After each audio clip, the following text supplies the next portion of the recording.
نے قرآن مجید میں سے دو مقام تلاوت فرمائے اور دو ہی ارشاد نبی کریم صلی اللہ علیہ وسلم جو ہے تلاوت فرمائے ہیں۔ دعا ہے رب ذوالجلال والاکرام مجھے شرح صدر عطا فرمائے تاکہ آپ بھائیوں کو جو ہے کھل کر جو ہے بیان کر سکوں۔ میرے عظیم ساتھیو، توجہ میری طرف رکھنی ہے۔ جو سستی کے ساتھ بیٹھے ہوئے ہیں ذرا توانا ہو کر بیٹھیں تاکہ بات آپ بھائیوں تک پہنچے اور دلوں کے اندر اتر جائے۔ توجہ ہو تو بات جو ہے سمجھ بھی آتی ہے، دل و دماغ کے اندر پیوست بھی ہوتی ہے۔ اگر آدمی سستی اور کہلی کے ساتھ بیٹھے تو بات جو ہے اوپر سے ہی گزر جاتی ہے۔ رسول اللہ صلی اللہ علیہ وسلم پر نازل ہونے والا قرآن کہتا ہے والفجر ولیال عشر۔ اللہ رحمان کہتا ہے مجھے فجر کی قسم ہے، جب جو ہے روشنی جو ہے پھوٹ رہی ہوتی ہے۔ اللہ قرآن کریم کے اندر کئی مقامات پر جو ہے قسمیں اٹھائی ہیں، مختلف جو ہے چیزوں کی۔ اللہ قسم نہ بھی اٹھاتا تب بھی بات سچی تھی، اس کے اندر شک والی بات نہیں ہے۔ اللہ قرآن مجید کے اندر فرماتے ہیں وَمَنْ أَصْدَقُ مِنَ اللَّهِ قِيلًا، کہ اللہ سے بڑھ کر بھی کوئی سچا ہو سکتا ہے؟ ہو سکتا ہے؟ نہیں، وہ رحمان ہے، وہ سچ بولنے والا جس کے بارے میں شک والی بات ہی نہیں ہے۔ اس لیے اللہ عز و جل نے فرمایا وَمَنْ أَصْدَقُ مِنَ اللَّهِ قِيلًا، کہ اللہ سے بڑھ کر بھی کوئی سچا ہے؟ نہیں۔ میرے عظیم ساتھیو، رحمان نے قسم اٹھائی مجھے فجر کی قسم ہے، وَلَيَالٍ عَشْرٍ، اور مجھے 10 راتوں کی قسم ہے۔ کتنی راتوں کی؟ باتیں میں نے آپ کے دماغوں کے اندر بٹھانی ہے انشاءاللہ۔ کتنی راتوں کی قسم ہے؟ 10 راتوں کی قسم ہے۔ احادیث کے اندر مطالعہ کریں اور پڑھیں یہ 10 راتیں کون سی ہیں جن کی قسم رحمان نے عرش عظیم سے اٹھائی۔ قرآن مجید کی صورت کے اندر تیرے اور میرے محبوب قائد سید الاولین والآخرین جناب محمد الرسول اللہ صلی اللہ علیہ وسلم کے سینہ اطہر پر جو ہے نازل فرمایا ہے۔ قیامت تک ان کی تلاوت کی جاتی رہے گی۔ رسول اللہ صلی اللہ علیہ وسلم نے جو ہے اس کی تشریح اپنی زبان سے اپنی احادیث سے جو ہے فرمائی ہے۔ وہ 10 راتیں جو ہیں وہ ذوالحجہ کی 10 راتیں۔ کون سی راتیں ہیں؟ ذوالحجہ کی۔ سیدنا جابر رضی اللہ تعالی عنہ فرماتے ہیں، یہ حدیث سنن بازار کے اندر ابن حبان کے اندر موجود ہے اور بھی مختلف کتب احادیث کے اندر موجود ہے۔ آپ کے اور میرے محبوب فرماتے ہیں افضل ایام الدنیا، دنیا کے سب سے اعلیٰ ترین دن جو ہے وہ فرمایا وہ 10 دن ہیں۔ کتنے دن ہیں وہ؟ 10 دن ہیں۔ وہ کون سے؟ فرمایا یعنی 10 ذی الحج، ذو الحج کے جو 10 دن ہیں نا پہلے، وہ دن ہے، وہ قیمتی دن ہے، اعلیٰ دن ہے۔ ولا مثلہن، ان کی مثل اور کوئی دن نہیں ہے، ان کی مثل کوئی دن نہیں ہے۔ پھر اللہ کے رسول اللہ فرماتے ہیں جو عمل ان دنوں کے اندر کیا جائے وہ بھی عمل بڑا قیمتی ہے، اس کا اجر بھی بہت زیادہ ہے۔ ایک صحابی کہنے لگا قیلا ولا مثلہن فی سبیل اللہ، اس آدمی کا اجر بھی پہنچ سکتا ہے جو اللہ کے راستے کے اندر نکل پڑا ہو جہاد کے لیے، اپنی جان کو نشاور کرنے کے لیے، کفر کے سامنے جو ہے لڑنے کے لیے، اسلام کے غلبے کے لیے، مسلمانوں کی عزتوں کی حفاظت کے لیے نکل پڑے، اللہ کے رسول صلی اللہ علیہ وسلم نے فرمایا نہیں، وہ آدمی بھی نہیں پہنچ سکتا مگر وہ پہنچ جائے گا اللہ، فرمایا غفر وجہہ فی التراب، اللہ کے رسول صلی اللہ علیہ وسلم نے فرمایا وہ آدمی پہنچ سکتا ہے جو اللہ کے راستے کے اندر نکلا، شہید ہو گیا، وہ مسلمانوں کی عزتوں کی حفاظت کے لیے نکلا ہو، اسلام کے غلبے کے لیے نکلا ہو، وہ جا گیا اور اللہ کو جان جو ہے حاضر کر دی، شہید ہو گیا، وہ تو آدمی آگے نکل سکتا ہے۔ اس کے علاوہ جو ہے 10 دنوں کے اندر عمل کیا جائے، آدمی جہاد کے اندر نکلا ہے اور پیچھے 10 دنوں کے اندر آدمی عمل کرتا رہتا ہے، صدقہ خیرات کا کرے یا باقی ایام وہ تمہید بیان کرے، وہ تحلیل بیان کرے، اللہ کے رسول صلی اللہ علیہ وسلم فرماتے ہیں وہ آدمی عمل کے اندر آگے بڑھ جائے گا۔ یہ میری اور آپ کی بات نہیں ہے، جس کا میں نے اور آپ نے کلمہ پڑھا ہے، سید الاولین جناب محمد رسول اللہ صلی اللہ علیہ وسلم فرماتے ہیں، عبداللہ بن عباس اس حدیث کے راوی ہیں، یہ حدیث صحیح البخاری کے اندر ہے، ما من عمل اذقى عند اللہ ولا اعظم اجرا من خیر یعملہ فی عشر ذی الاضحیٰ، اللہ کے رسول صلی اللہ علیہ وسلم نے فرمایا کوئی عمل اس دنیا کے اندر اتنا بڑا عمل کے لحاظ سے، اجر کے لحاظ سے بڑا نہیں ہے، الا عشر الاضحیٰ، اللہ کے رسول صلی اللہ علیہ وسلم فرماتے ہیں مگر جو یہ ذی الحج کے جو 10 دن ہیں نا، ان کے اندر کیا جائے، اس کا اجر بہت زیادہ ہے، وہ اجر کے لحاظ سے بھی بڑا ہے، ویسے بھی بڑا ہے، ثواب بڑا، اللہ کے رسول صلی اللہ علیہ وسلم نے جو ہے ان کے متعلق فرمایا ہے۔ اب پتہ کیا چلا، ان 10 دنوں کی جو ہے اہمیت بڑی ہے، رب نے اس لیے جو والفجر، فجر کی قسم بھی اٹھائی، ایک صرف فجر کی قسم نہیں اٹھائی، آگے والیال عشر 10 راتوں کی قسم اٹھائی، ایک قسم نہ تھی پر بھی گزارا ہو سکتا تھا، رب نے قسم جو ہے ڈبل اٹھائی ہے، فجر کی بھی قسم اٹھا ڈالی، اگر 10 راتوں کی قسم بھی اٹھائی، یہ 10 راتیں بڑی قیمتی، اللہ کے رسول اللہ کی حدیث سے بھی ثابت ہو گیا، افضل ایام الدنیا کہ دنیا کے اعلیٰ ترین دن وہ ذی الحج کے پہلے 10 دن ہیں، آج ہے 29 ذوالقعدہ ہے، آج رات کو امین جو ہے ذی الحج کا چاند نظر آنے والا ہے، ان کے اندر جو عمل کیے جائیں اللہ کے ہاں اس کا بڑا اجر ہے، بڑا مقام ہے۔ اللہ کے رسول صلی اللہ علیہ وسلم نے فرمایا جو ان ایام کے اندر جو ہے نا حج مبرور کرتا ہے، عمرہ کرتا ہے، اس کا بھی بہت بڑا اجر ہے، بڑا ثواب ہے۔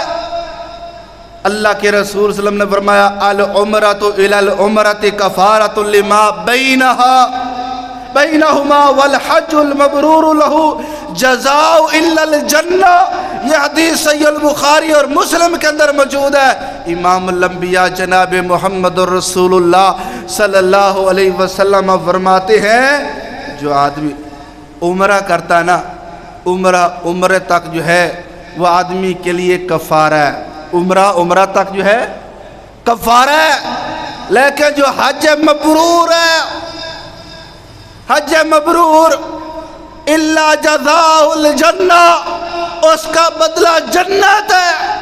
حج مبرور کیا ہے؟ حج مبرور وہ یہ ہے اس کے اندر آدمی عمرہ بھی کر لیتا ہے، حج بھی ادا کرتا ہے۔ اللہ کے رسول صلی اللہ علیہ وسلم نے فرمایا یہ حج اس جو ہے ذی الحج کے اندر کی جاتی ہے، اس کا بہت بڑا اجر اللہ کے رسول صلی اللہ علیہ وسلم نے فرما دیا، فرمایا جس نے حج مبرور کیا، امام الانبیاء نے آخری جو حج کیا تھا وہ حج مبرور تھا۔ اللہ کے رسول صلی اللہ علیہ وسلم فرماتے ہیں جو حج مبرور کرتا ہے نا، اس کا صلہ جو رب نے عطا کرنا ہے وہ جنت کی صورت کے اندر عطا کرنا ہے۔ اللہ تعالیٰ آپ کو اور مجھے نصیب فرمائے۔ یارو اللہ سے دعا مانگا کرو، اللہ تعالیٰ ہمیں حج پر بلا لے، اس کے خزانے کے اندر کمی نہیں ہے۔ بڑے بڑے لوگ فیکٹریوں، پیسے روپیوں کے، اربوں خربوں کے مالک، وہ جا نہیں سکے ہیں۔ ریڑیاں لگانے والے، مزدوری کرنے والا، میں نے اپنی آنکھوں سے آدمی دیکھا ہے جو مستریوں کے ساتھ دہاڑی کرنے والا شخص، یہ عارف بھائی جو ہے مستری، وہ جانتے ہیں اس شخص کو، کبیر والے کرنا، سفید پوش داڑھی، وہ سارا دن جو ہے دہاڑی کرنے والا وہ شخص، اللہ کی قسم اس نے حج کیا۔ کروانے والا کون ہے؟ اللہ تعالیٰ۔ یہ نہ کہا کرو ہمارے پاس پیسہ نہیں ہے، بندوبست عرش والا کرتا ہے۔ ہم تو اللہ سے دعا ہی مانگ سکتے ہیں نا۔ پیسے کے ہونے کی وجہ سے آدمی جو ہے حج نہیں کر پاتا، جب تک رب ذوالجلال والاکرام سے جو ہے اذن نہ ہو، اللہ عز و جل کی طرف سے بلاوا نہ ہو۔ یہاں تو آوازیں لگائی جاتی ہے، ہمیں وہ مدینے والا بلائے گا تو ہم جائیں گے، وہ اس نے بلایا ہے تو گئے۔ اللہ کی قسم مدینے والا کا بڑا مقام ہے، نبی کائنات صلی اللہ علیہ وسلم کسی کو بلاتے نہیں ہیں، وہ دنیا سے چلے گئے۔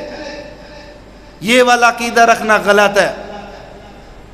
ایسا شخص بھی دیکھا ہے، اسی زمرے کے اندر مجھے بات یاد آ گئی ہے، ایک وہ شخص جس نے اپنے والد کو قتل کیا، اپنی ماں کے کہنے پر 11 سال کتنا وہ سعودیہ کے اندر رہا، حج عمرہ نہیں کر سکا۔ جب ارادہ کرتا تھا احرام باندھتا تھا عمرہ کرنے کے لیے، واللہ رستے کے اندر طبیعت خراب ہو جاتی تھی، رستے کے اندر بیمار پڑ جاتا تھا، وہیں سے واپس لوٹتا تھا۔ یہ اللہ عز و جل سے دعا مانگا کرو، اللہ تعالیٰ ہمیں عطا فرمائے، موقع دے، حج عطا کرنے کی سعادت عطا نصیب فرمائے، عمرہ کرنے کی جو ہے سعادت نصیب فرمائے۔ ایسا عمل نہ کرو کہ جو ایسا زندگی کے اندر کیا جائے اور آدمی جو ہے نیک اعمال سے بھی محروم رہ جائے۔ آگے چلیے میرے برادر، ان ایام کا بڑا جو ہے اجر ہے، ان کے اندر جو عمل کیے جائیں۔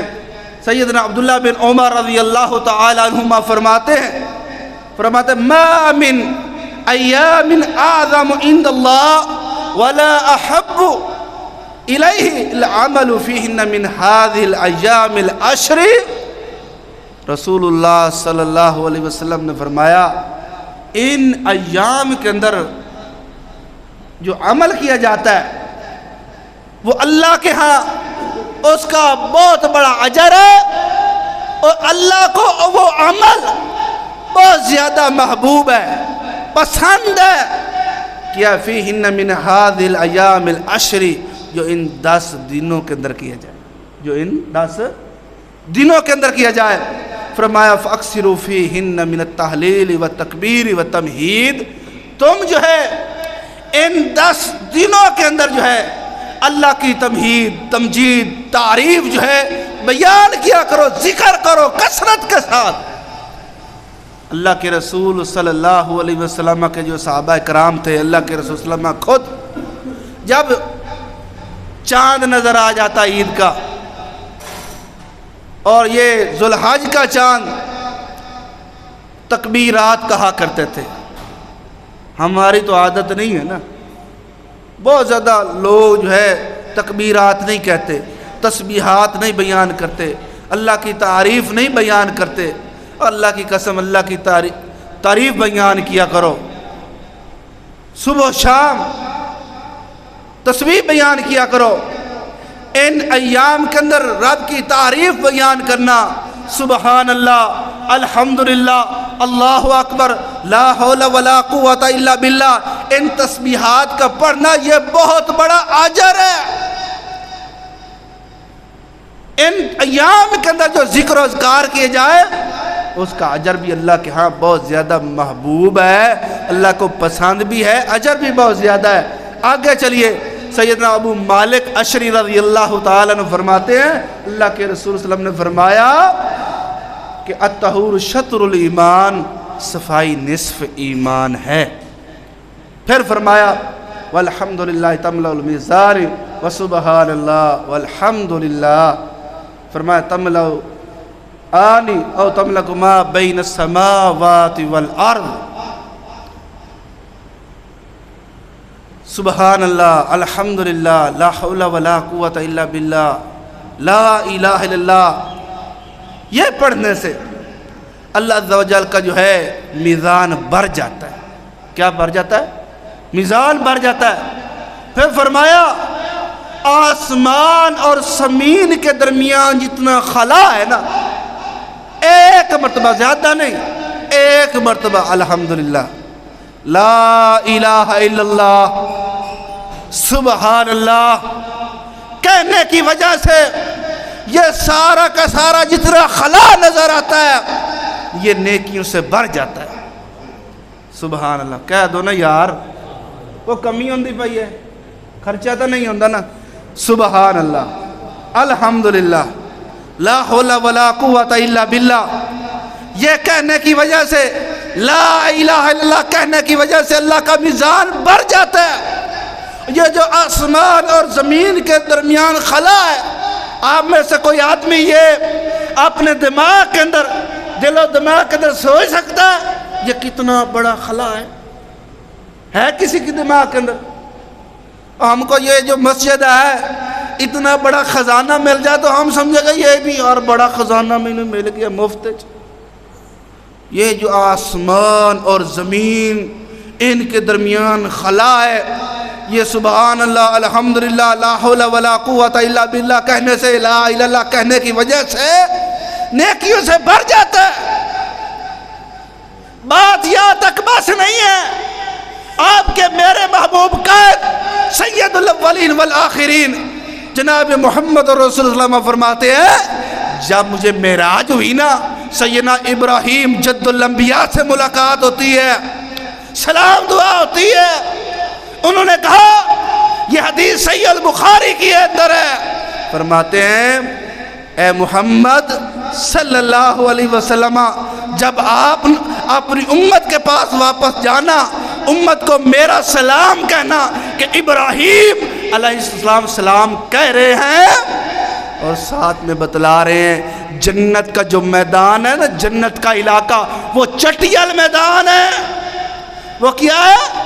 چٹیل میدان ہے۔ اپنی امت کو میری طرف سے سلام بھی کہنا، آپ تک یہ حدیث پہنچی محبوب کائنات کی طرف سے، اللہ کے رسول صلی اللہ علیہ وسلم کو جو آرڈر ابراہیم علیہ السلام نے دیا تھا سلام ہم تک بھی پہنچائے، اللہ کے رسول صلی اللہ علیہ وسلم کے فرمانے کی وجہ سے اللہ کے رسول صلی اللہ علیہ وسلم کو فرمایا ابراہیم علیہ السلام نے اپنی امت کو کہنا چٹیل میدان جنت کا ہے، اپنی امت کو کہنا کہ وہ کہے سبحان اللہ۔ کیا کہنا ہے؟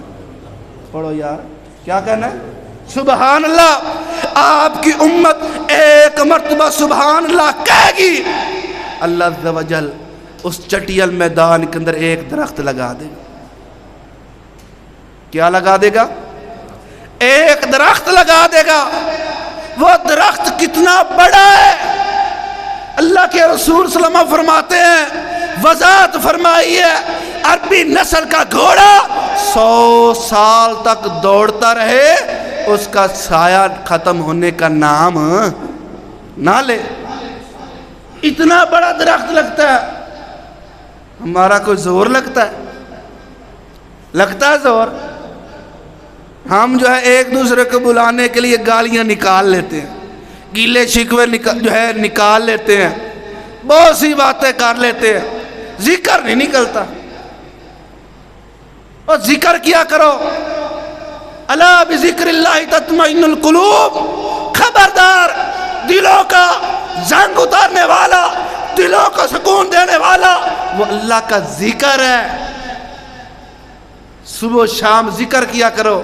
ہم پریشان نظر آتے ہیں، یار میرا دل جو ہے بس اوقات یوں محسوس ہوتا ہے بلڈ میرا ڈاؤن ہو گیا ہے، بس اوقات کہتے ہیں یار مجھے گھبراہٹ ہی بڑی ہو رہی ہے، پریشانی میں کے اندر مبتلا رہتا ہوں، ہر وقت سکون ہی نہیں ملتا، گولیاں بھی کھاتا ہوں، سب کچھ کرتا ہوں۔ اور اللہ کے بندو، یہ گولیاں، یہ نشے آور چیز یہ استعمال کرنے سے بہتر ہے، سب سے اعلیٰ چیز وہ اللہ کا ذکر ہے۔